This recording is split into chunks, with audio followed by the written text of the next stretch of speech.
there's actually a letter from TSP from July of 2014 that says, do not invest too conservatively in your early years. So you set it. In this case, we say set it and forget it.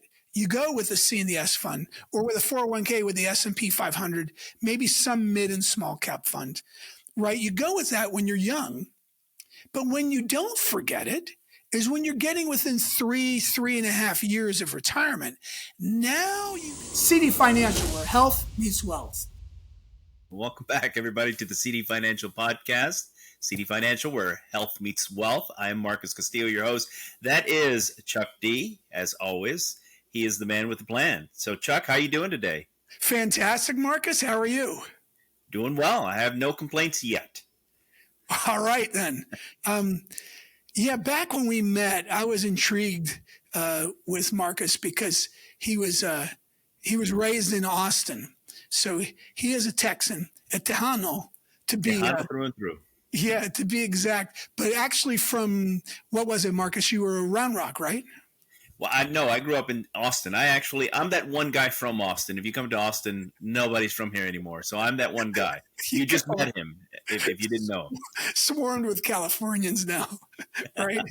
Yeah, pretty much. And then how old were you when you moved to Round Rock? Well, that's as an adult. So I was living in South Austin. You know, I grew up there, lived there until I moved out of the state with my folks right after graduation. Oh. So, yeah, that's where I moved to the Midwest. Midwest, where was that? Was it Ohio? I lived in Ohio for about a year. Going to Toledo, Ohio after growing up in Austin was weird because I went from a thriving, growing city to a place that was dead and dying. And cold.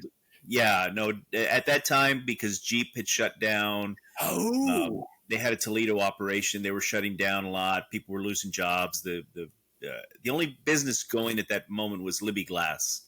I think Libby kept Toledo afloat for a while. So anyway, cold 11 and a half months out of the year. I mean, you had those 2 weeks in June where the weather was nice. Otherwise, it was pretty miserable going from a place where it's warm and sunny most of the year to that. So, of course, I moved to I'm Chicago. from Pittsburgh. Don't go knocking it. What did your dad do for work when he moved to Toledo? So he worked for BASF. BASF, for those, like I know everybody's heard of that, right? Right, like the cassette tapes, right? Didn't they make those? Right. Yeah. So BASF was always, we don't make the products you love, we make the products you love better. That was their tagline, right? That's right. Yeah, I do remember that. Yeah. So BASF owned a ton of companies. That's what they did. So he worked for an automotive paint division, actually in direct competition with some of your people with PPG. You know PPG, right? Yeah. I mean, that is the prettiest skyscraper you're going to find, or one of the, when you walk through downtown Pittsburgh. And it's not that big of a downtown. That's what makes it such a cool city, because it's a big, small town. It's really, Pittsburgh evolved as small towns just growing together. And I know all about an era where an industry is shutting down. Because when I was I was a little kid in the 70s, right? And bell bottoms and long hair and beards and union workers and complaints. And I remember seeing bumper stickers that said, "If you're hungry, eat your import." And that was what went around Pittsburgh. I'm sure probably Cleveland and Toledo too, right? And they were serious about it. They got really upset when the first Japanese imports came in. But I know, I think I was driving, so it had to be 1983. My dad bought a black Subaru sedan. But at that point, the steel industry was dead. It was done. It was done about 79, I would say, 1980. And then Pittsburgh reinvented itself. Yeah. So did you grow up speaking Spanish? I did. So here's the thing, because we are at least 6 generations in Texas, depending on which side, mom or dad, you come down. So we're Texans. I mean, we're a mix. We have Spanish blood, German blood, Native American blood, French, and who Lord knows what else, right? We're mutts. But Spanish was always a thing for us. And like, I'll give you the example of my grandmother, who born and raised, lived and died in Texas, never learned English outside of a few swear words, never learned English. She spoke Spanish her entire life and was able to do that in San Antonio. You could do that back then. Oh, yeah, in So San Antonio. yeah, so Spanish was a big deal, and I like to say I didn't learn Spanish. I was taught Spanish. So my parents were very strict about, in the house we speak Spanish only, and they knew that I'd learn English. I'd pick up English in school, which I did. Just as a kid, I hated it. Yeah, it was smart of them, wasn't it? Yeah. Because in my parents' era, where they lived in Aliquippa, actually, it's just a little town west of Pittsburgh. Dad, I was told by my grandma, she said he really didn't speak anything in the house but Slovak. And she said, oh, his Slovak was so cute. And I know when my firstborn Isaac was little, I taught him Italian, and I would repeat to him when we would drive down the road. We would go back to Philly from Wilmington and take trips and such, wherever we were going. We're driving back to Pittsburgh from Philadelphia, and I'd teach him. And it was really nice to hear. Apparently, when my dad went to school, the mentality was, don't speak a foreign language. We want everybody to be American. And so, he played baseball. And it was a typical all-American kind of young guy, right? He was really good at it too. But they stopped. They made a rule that there was no more Slovak in the house when he started going to kindergarten. So that ended his language, his bilingual wiring. I hear that even your brain gets wired with more synapses if you have a second language, right? And then Mom, her first two siblings, much older than her, Uncle Joe and Aunt Nellie, they spoke Lebanese. The next two understood Lebanese. And then my mom and Aunt Flo, not so much. I know my mom would laugh and giggle when there was swearing or sweet things going on, but otherwise, yeah, she liked to speak French more often. I'll tell you a story about that. That's really Please. My Uncle George, he's passed away a few years ago. He was speaking Lebanese in school, and the teacher started making fun of him. Apparently, my grandmother, who passed away when my mom was just 13, she went in there with a broomstick and chased the teacher and said, don't you ever make fun of my son again in school. I wish my parents stuck up for me like that. When I was in school, they were all like, no, honey, it's going to be okay. Everything's going to work out. But, I guess she wanted to defend her child. And, what? Good on your grandma. To what now? Good on your grandma for sticking up. Yeah, I say good for my grandma to stick up. Yeah, to stick up for Uncle George or any of the kids. But that's the way it was, right? Everybody wanted to dump their language and everybody wanted to be American, whatever that is. Yes. The only Americans I know are, say, you and my wife's family, because they got quite a bit of Cherokee. Her great grandma was Cherokee. They say 100% Cherokee. And there's a smattering of Choctaw in there too, which is pretty common down in Oklahoma, right? Where my wife's from. Yeah. A lot of Native American blood running through Oklahoma. And that's nice. I have a few Chinese friends that tell me the same thing, that they came over, their parents were moved over from China, and as soon as they were born, they were forbidden to speak Chinese, and they had to struggle as adults to learn it so they could communicate with their, grandma and grandpa, but they were just forbidden. It was just the thing. You came to America, you learned English, and that was it. How different now, right? Living back in Philly, everybody kept their Spanish and kept their Tamil. We have Indian friends and kept whatever language they have now. You see it, right? Even our friends, we had friends from Allentown, they kept their Lebanese, right? And even on the West Coast, everybody seems to keep their language. So it is what it is. And growing up in Pittsburgh, I think it makes for a much nicer melting pot. I mean, you move to the States now, you see the cultures, you hear the languages. I think it's great. I mean, you live in a city like that. I do too, where you have great diversity, and depending on where you're at, you hear different languages spoken, and you're exposed to different foods and different ideas. And I think it's wonderful. Yes. Yeah, I think it's wonderful too. And with that melting pot, I mean, in Pittsburgh, what was the unifying force? It was the steel industry and the Steelers. Steelers. Yeah, the Steelers, the Buccos too. They in Pittsburgh they call the Pirates the Buccos, right? If you say that outside of Pittsburgh, they get confused. You're talking about the Buccaneers? No. We're talking about the Pirates. Yeah, but Pirates. I mean, if you stick me, I bleed black and gold, right? I mean, that's just automatic. Yeah, I'm with you 100%. By the way.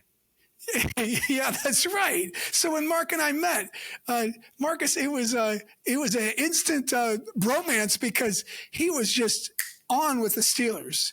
Yeah. Living in Austin, you could pivot to Houston, and back then it was Oilers, or you could go to Cowboys, Oilers.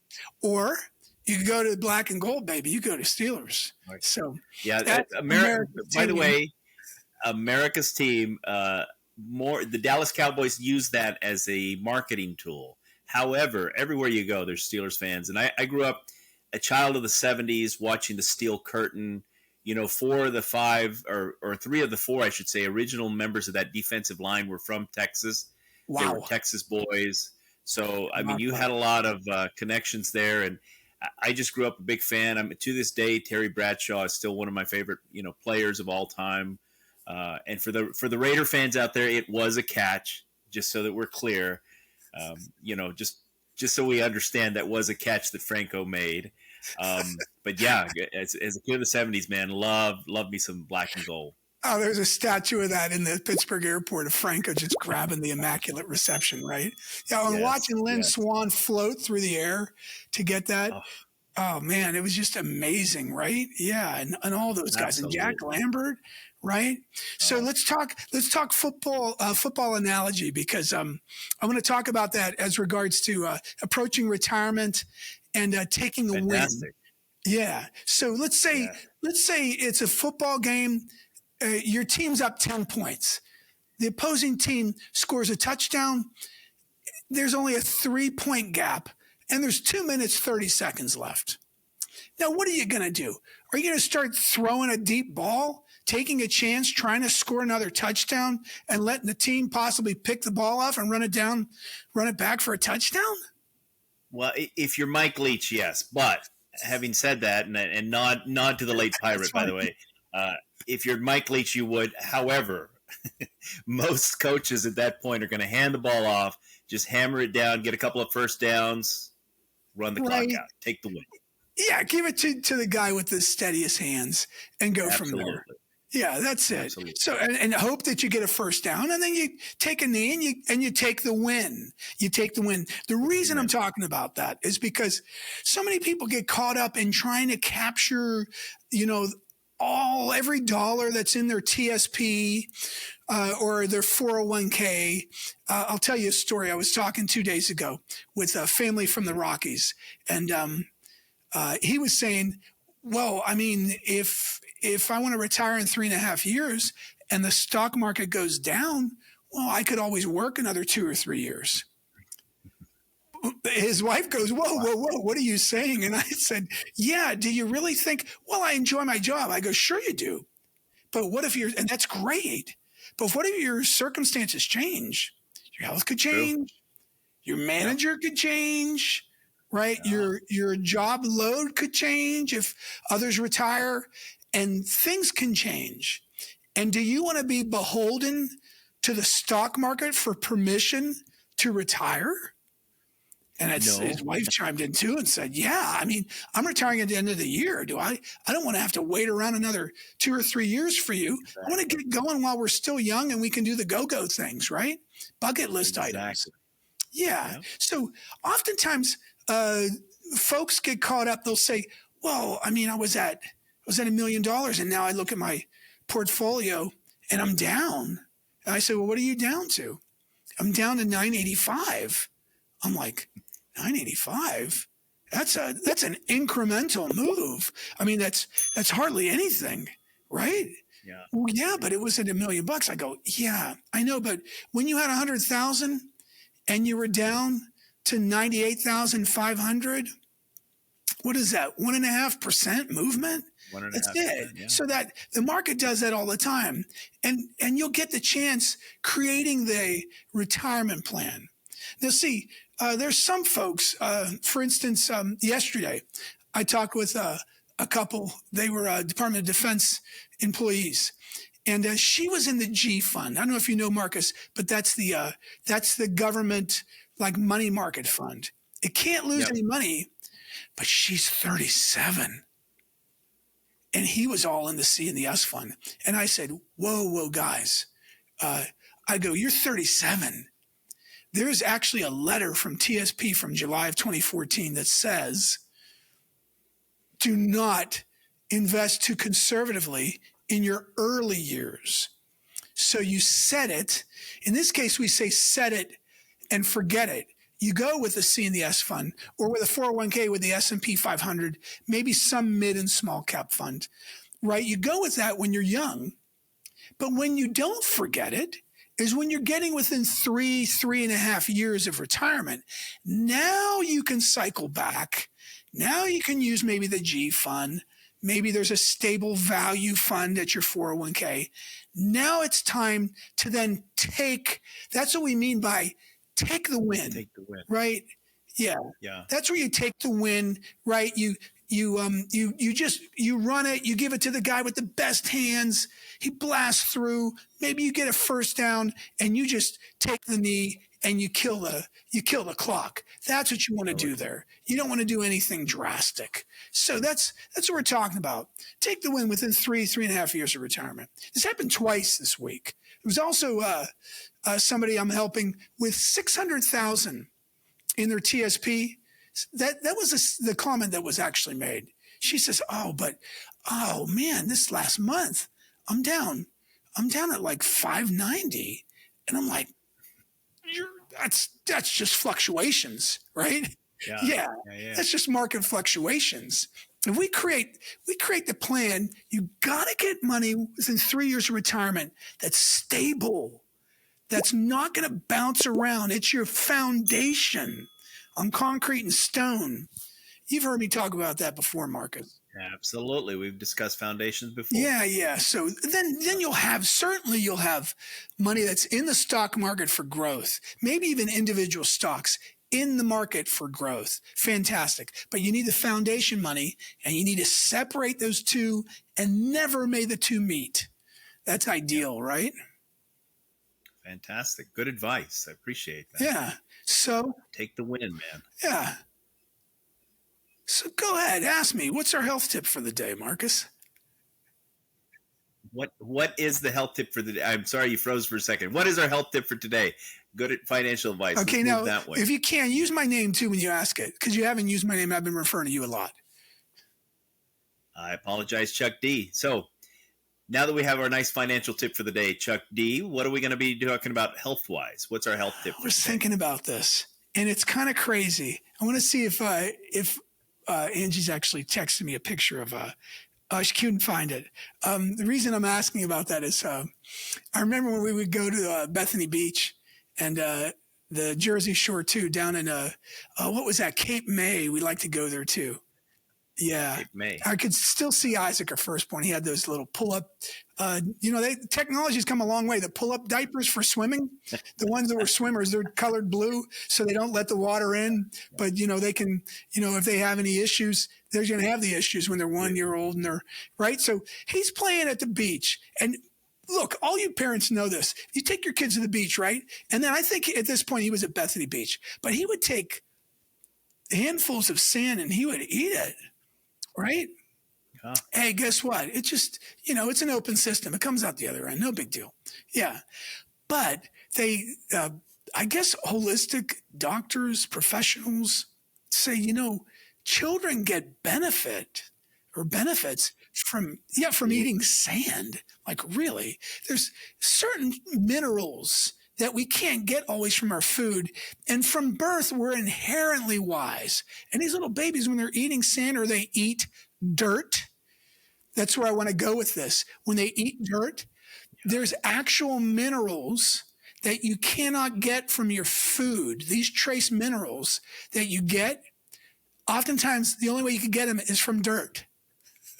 So, yeah, it's a natural instinct to chew on dirt and get dirty. I know there's a lot of pregnant women that chew on clay, really? Right? When they same principle, right? To minerals that they're looking for.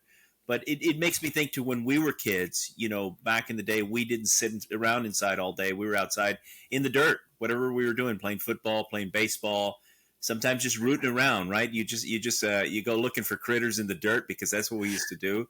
And you're exposed to a lot of stuff. I think it makes for a healthier immune system, makes you stronger. And like you said, we're getting something out of the earth just by having our hands in it, and occasionally our face, right?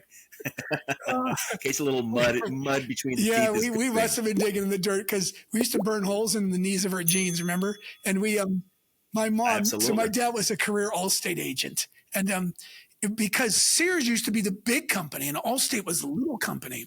Yep. And Sears owned Allstate. I think they got 15% off of all clothing at Sears back when Sears was a big company. Wow. And they had a jean called Toughskins, and it had double up knee reinforcement. And my mom made us wear those things. And I know why. Because we were crawling around. And I know as 2 and 3 year olds, we were in the dirt crawling around even before we knew enough to throw a ball or whatever we were doing, right?